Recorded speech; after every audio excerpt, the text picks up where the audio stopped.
Let's go. I'm coming, man. Damn it. I'm coming now. I'm getting into it.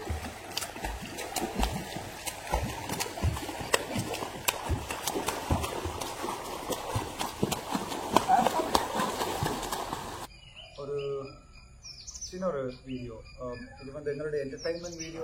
குறிப்பா 1000 தான் இருந்தாலும் அவர் ஒரு தந்தை, தன்னுடைய உயிருக்கு உயிராக நேசிக்கக்கூடிய ஒரே ஒரு மகனை சமூகத்துக்காக தன்னை அர்ப்பணித்ததை நிமித்தம் 6 மாதத்துக்கு பிறகுதான் சந்திக்கிறாரா இருந்தா எந்த அளவுக்கு ஒரு கொடூரமான ஒரு விஷயம் அவருக்குள்ள எந்த அளவுக்கு ஒரு வேட்கையோடு அவர் ஓடிக்கொண்டிருப்பாரு அப்படின்றத நான் யோசிக்கிறேன்.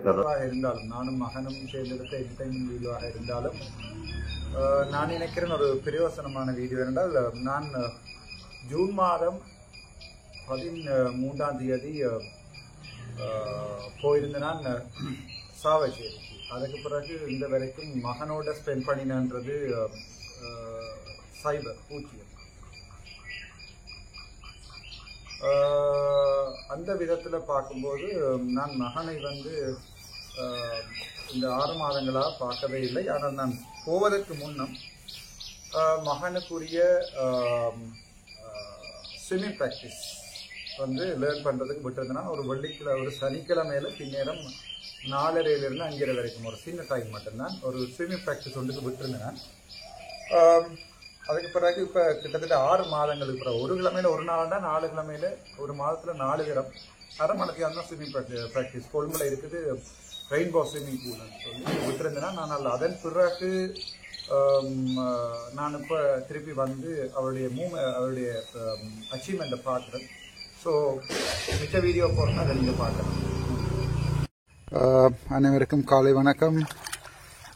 நாங்கள் இன்றைக்கு எங்களோட சின்னால கூட்டி வந்திருக்கோம் ஸ்விம்மிங் பூலுக்கு. 6 மாதம் நான் பிள்ளையோட இல்லை, பட் அவனை நான் சொல்லியிருக்கிறேன் ஸ்விம்மிங் ப்ராக்டிஸுக்கு போக சொல்லி.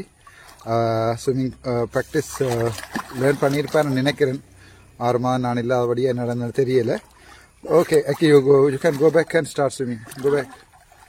Yes.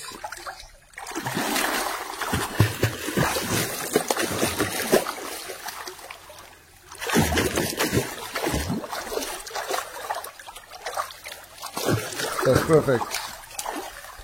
You can turn back. Touch it and turn back. Huh? Turn back. Go again.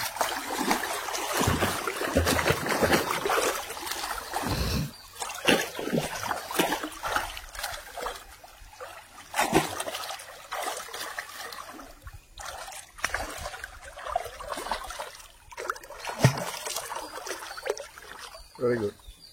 Say hi. Hi. Okay.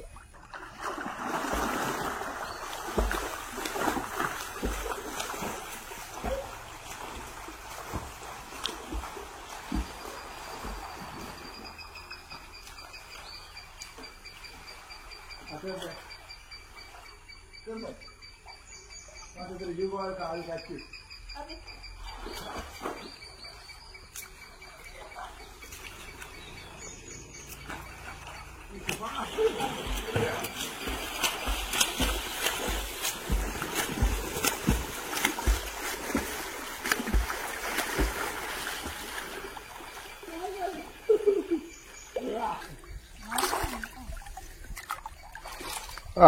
Boy. I go? You want to go? Okay. All right. Okay.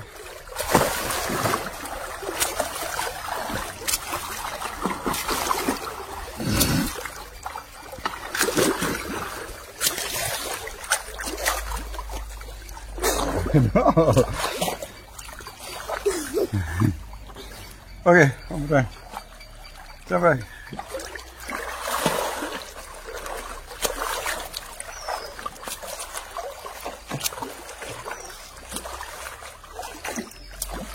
Swimming என்றது மிக மிக அடிப்படை தேவை. So நீங்கள் இதை புரிஞ்சு கொள்ளணும். Okay, very good boy. Let's I will bring a tea and come. Huh? You swim, okay? Okay. You go first and I'll catch you. Okay.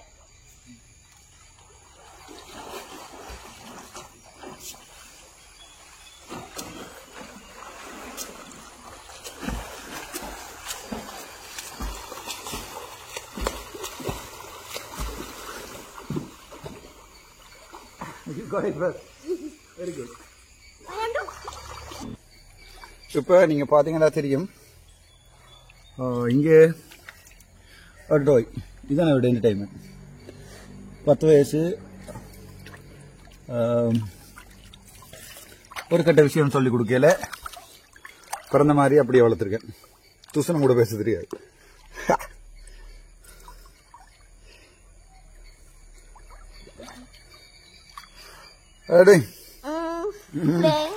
Playing.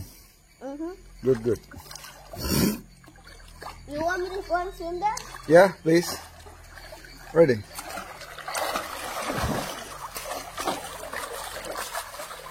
Stroke style important. நான் நினைக்கிறேன் நான் ஒரு 2 இயர்ஸா ஆளை விட்டு நான் ஸ்விம் பண்ணுறதுக்கு ஸ்விம் பேக் Okay. 2 இயர்ஸாக விட்டு நான் வீக்கில் ஒரு நாள் 30 மினிட்ஸ் கிழமையில் ஒரு நாள் 30 நிமிஷம் ஆளை விட நான் நீந்த சொல்லி ஸோ அந்த டைமில் நீந்தி பழகினது தான் நீந்தி பழகினது இங்கே ரெயின்போ பூல் அண்ட் ஒன்று இருக்குது கொழும்பில் அதில் சாட்டர்டேயில் ஈவினிங் 5:30 to 30 minutes தான் டீச் பண்ணினேன் but they are very good in teaching.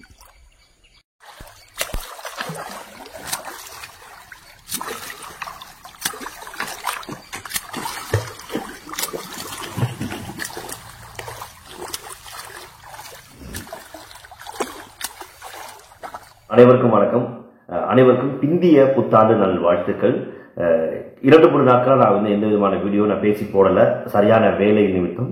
எனவே இந்த காணொலியை நான் போறதுக்கு மிக முக்கியமான காரணம் என்னன்னு சொல்லி பார்த்தீங்கன்னா டாக்டர் அர்ச்சனா ராமநாதா குறித்து நான் சில விஷயங்களை வந்து பேசுறதா தவிர்த்து கொண்டிருந்தேன். நிறைய விமர்சனங்கள் அவர் மீது முன்வைக்கப்பட்டதால் வந்து அரசியல் ரீதியான சில விஷயங்களை வந்து முன்வைக்கிறத தவிர்த்திருந்தேன். ஆனால் இன்றைக்கு அவருடைய இந்த யூடியூப்ல அந்த போட்டு இந்த வீடியோ பார்த்த பிறகு ரொம்பவும் நானும் எமோஷனல் ஆகிட்டேன். எனவே என்னுடைய ரசிகர்களும் என்னுடைய யூடியூப் சப்ஸ்கிரைபர்ஸும் இதை பார்க்கணும் அப்படின்றதுக்காக தான் இந்த காணொலி வந்து உங்களோட நான் மீள் பிரசுரம் செஞ்சிருக்கேன், போஸ்ட் பண்ணியிருக்கேன். எனவே இந்த காணொலியை தந்த டாக்டர் அர்ச்சனா அவர்களுக்கு நன்றியை கூறிக்கொண்டு அவருடைய வீடியோ எடுத்ததுக்காக, அவருடைய அனுமதிலாம் பெற்றதுக்காக நான் மனவர்த்தம் தெரிவித்துக் கொள்றேன். எனவே இது எந்த விதமான மாற்றமும் செய்யல, சின்ன ஒரு எடிட் செய்து தான் போட்டிருக்கிறேன். சரி, இந்த வீடியோவில் சொல்லக்கூடிய விஷயம், நான் சொல்ல வர விஷயம் சொல்லி பார்த்தீங்கன்னா குறிப்பா 1000 தான் இருந்தாலும் அவர் ஒரு தந்தை, தன்னுடைய உயிருக்கு உயிராக நேசிக்கக்கூடிய ஒரே ஒரு மகனை சமூகத்துக்காக தன்னை அர்ப்பணித்ததை நிமித்தம் 6 மாதத்துக்கு பிறகுதான் சந்திக்கிறாரா இருந்தா எந்த அளவுக்கு ஒரு கொடூரமான ஒரு விஷயம் அவருக்குள்ள எந்த அளவுக்கு ஒரு வேட்கையோடு அவர் ஓடிக்கொண்டிருப்பாரு அப்படின்றத நான் யோசிக்கிறேன். அதாவது சமூகத்திற்காக, யாழ் மக்களுக்காக, தமிழ் மக்களுக்காக தன்னுடைய உயிரின் துச்சமென மதித்து எவ்வளவு எதிர்ப்புகள் வந்தாலும் அதை சமாளிக்கலாம், அதை விட்டு நான் கடந்து போவேன் என்பதாக எண்ணி தன்னுடைய சொந்த பிள்ளையே சந்திக்காம இருந்திருக்காரு 6 மாசமா. எனக்கு 2 பிள்ளைகள் இருக்கு. ஒரு நாள் பார்க்காட்டி கூட அந்த அளவுக்கு மன வருத்தம் கஷ்டமா இருக்கும். எனவே இப்படியான சூழ்நிலையில எப்படி அவர் வந்து 6 மாசம் ஒரு நாட்டுக்குள்ளேயே இருந்து கொண்டு அவர் யாழ்ப்பாணத்துல பிள்ளை கொழும்புல படிக்கிறதா சொல்லியிருக்காரு. எப்படி முடியுதுன்னு தெரியல. உண்மையாவே அவருடைய அந்த சமூக சேவைக்காக தன்னை அர்ப்பணித்ததுக்காக நான் ஹெட்ஸ் ஆஃப் பண்றேன் அவருக்கு. உண்மையாகவே அவரோட பர்சனலா எந்த விதமான எனக்கு தொடர்பும் கிடையாது, நட்பும் கிடையாது. நேரடியாக ஒரு 6 மாதத்துக்கு முன்பாக அவருடைய ஒரு நேர்காணலை வந்து நான் வந்து எடுத்திருக்கிறேன். அதுக்கு பிறகு எந்த விதமான சந்திப்போ எந்த விதமான ஒரு ஃபோன் காலோ வந்து நான் பேசல. ஆனா இந்த வீடியோ பார்த்த பிறகு ரொம்ப நான் எமோஷனல் ஆகிட்டேன். மனுஷன் வேற லெவல்ல என்பதாக வந்து ஏன்னா பாத்தீங்கன்னா நிறைய எதிர்ப்புகளை சந்திச்சு தான் அரசியல வந்து பயணிச்சு கொண்டிருக்காரு. திரும்புற பக்கம் எல்லாம் பிரச்சனை. எனவே பிள்ளைய பார்க்கறது கூட நேரம் எல்லாம் ஓடிட்டு இருக்காரா இருந்தா எந்த அளவுக்கு இதுதான் சமூக பற்று அப்படின்றது, இதுதான். இதை தவிர வேற எதுவுமே சொல்றதுக்கு இல்லை. எனவே அவருக்கும் அவருடைய பிள்ளைக்கும் சிறந்த ஒரு எதிர்காலம் உருவாகும். அவர் நினைத்தது போன்று சமூகத்தில் பல மாற்றங்களை உருவாக்கணும் என்பதாக நானும் கேட்டுக்கொள்வது மட்டும் இல்லாமல் அனைவருக்கும் சந்தோஷமான புது வருட வாழ்த்துக்களை கூறிக்கொள்கிறேன். குறிப்பாக 2025ஆம் ஆண்டுலையாவது நாங்கள் சந்தோஷமான ஒரு வாழ்க்கை வாழணும். காரணம், கிட்டத்தட்ட 2021ஆம் ஆண்டுக்கு பிறகு இலங்கையில பல சொல்லனா துன்பங்களை வந்து நாங்கள் அனுபவிச்சிட்டோம். பொருளாதார ரீதியா இருக்கலாம், இல்லை வந்து ஈஸ்டர் அட்டாக்காக காணப்படலாம், கொரோனாவா காணப்படலாம், அரசியல் ரீதியான மாற்றங்களாக காணப்படலாம். அதுல பொருளாதார சுமை, எக்கனாமிக் கிரைசிஸ் அப்படின்றது எங்களை வாட்டி வதைத்து சொல்லனா துன்பத்துக்குள் இன்று வரைக்கும் மூழ்கி போயிருக்கின்றோம். எனவே இந்த சூழ்நிலையில இந்த 2025ஆம் ஆண்டு நிச்சயமாக எல்லோருக்கும் நல்ல ஒரு ஆண்டாக, எல்லோருக்கும் ஒரு சுபீட்சமான ஒரு ஆண்டாக அமையணும் அப்படின்றது தான் எல்லோருடைய எதிர்பார்ப்புமாக காணப்படுகிறது. எனவே பார்க்கலாம், இந்த வருடம் இப்பொழுதுதான் ஆரம்பித்திருக்கின்றது, என்ன வகையான பெருபேர்களை எங்களுக்கு தருது அப்படின்னு சொல்லிட்டு. எனவே இலங்கை உலகத்திலேயே இலங்கையர்களாக வாழ்வதுதான் மிக கஷ்டம். இந்த உலகத்தில் எந்த மூலைக்கு போனாலும் தப்பிச்சுலாம் வாழ்ந்துலாம் என்பதாக சொல்வார்கள். ஆனால் உண்மையாகவே உழைத்து வாழக்கூடிய ஒரு தைரியமான மனநிலை படைத்தவர்கள் இளைஞர்கள் மாத்திரம்தான் என்பதை நான் சொல்லுவேன். இவ்வளோ பிரச்சனைகளை ஒட்டுமொத்த 2,20,00,000 மக்களும் நாங்கள் நாளாந்தம் அனுபவிக்கின்றோம். எனவே இந்த புதிய அரசாங்கம் வந்திருக்கின்றது. இதன் மூலமாக நிறைய பேருக்கு நிறைய எதிர்பார்ப்புகள் காணப்படுகின்றன. எனவே அந்த எதிர்பார்ப்புகள் அனைத்தும் நிறைவேறணும், வாழ்க்கையில சுபிட்சை கிடைக்கணும் அப்படின்றத என்னுடைய எதிர்பார்ப்பும் என்னுடைய அவாவும் கூட. எனவே 2025ஆம் ஆண்டு முடியும் பொழுது பார்க்கலாம், பல்வேறு பிரச்சனைகளை அரசாங்கம் இப்போது சந்தித்துக் கொண்டிருக்கின்றது. வரலாற்றில் முதல் முறையா உப்பு இறக்குமதி செய்யறதுக்கான அந்த டெண்டர் வந்து போயிருக்காங்க. அரிசி இறக்குமதி செய்யப்பட்டு கொண்டிருக்கின்றது. நாட்டு சிவப்பு அரிசி நாட்டில் இல்லை. இப்படி பல விஷயங்கள் நாட்டில் ஓடிக்கொண்டிருக்கு. இது எல்லாமே ஒரு திட்டமிட்ட சதி என்பதாக வந்து பார்க்கப்படுகின்றது. எனவே பார்த்தீங்கன்னா அந்த அமைச்சர் விஜித் ஹெரத் அவர்களும் சொல்லியிருக்காரு, வந்து கடுமையான பல தீர்மானங்கள் அடுத்தடுத்த காலங்களில் எடுக்க வேண்டிய சூழ்நிலை ஏற்படும், அப்பொழுதுதான் நாட்டை கொண்டு செல்லலாம் என்பதாக சொல்லியிருக்காரு. எனவே என்ன தீர்மானங்கள் எடுத்தாலும் பரவாயில்லை, ஏன்னா அதெல்லாம் நாங்கள் அனுபவிச்சிட்டோம், எதுவுமே எங்களுக்கு புதுசு கிடையாது. ஆனால் நாடு நல்ல ஒரு பொருளாதார ரீதியாக முன்னேற்றம் அடையணும். அதே நேரத்தில் இன்னும் ஒரு சுப செய்தியும் இந்த 2025ஆம் ஆண்டு ஆரம்பத்திலே கிடைக்கப்பட்டிருக்கின்றது. கொழும்பினுடைய அந்த சந்தை பொருளை பார்த்தவர்கள், அதாவது ஸ்டாக் மார்க்கெட்ல முதல் முறையா மிகப்பெரிய ஒரு அபிவிருத்தியை வந்து இந்த கடந்த 6 மாதங்களாக இலங்கை வந்து அடைந்திருக்கின்றது. அதே போல வரலாற்றில் முதல் முறையா அமெரிக்க டாலருக்கு நிகராக இலங்கையுடைய பெறுமதி 287 ரூபாயாக குறைந்திருக்கின்றது. இதெல்லாம் மிகப்பெரிய சாதனைகள். இந்த சாதனைகள் தொடர வேண்டும். இதை தொடர்ச்சியா பார்க்கலாம் என்னென்ன விஷயங்கள் நாட்டில் நடக்குதுன்னு சொல்லிட்டு இன்னும் ஒரு காணொலி சந்திக்கலாம். அதுவரை நன்றி.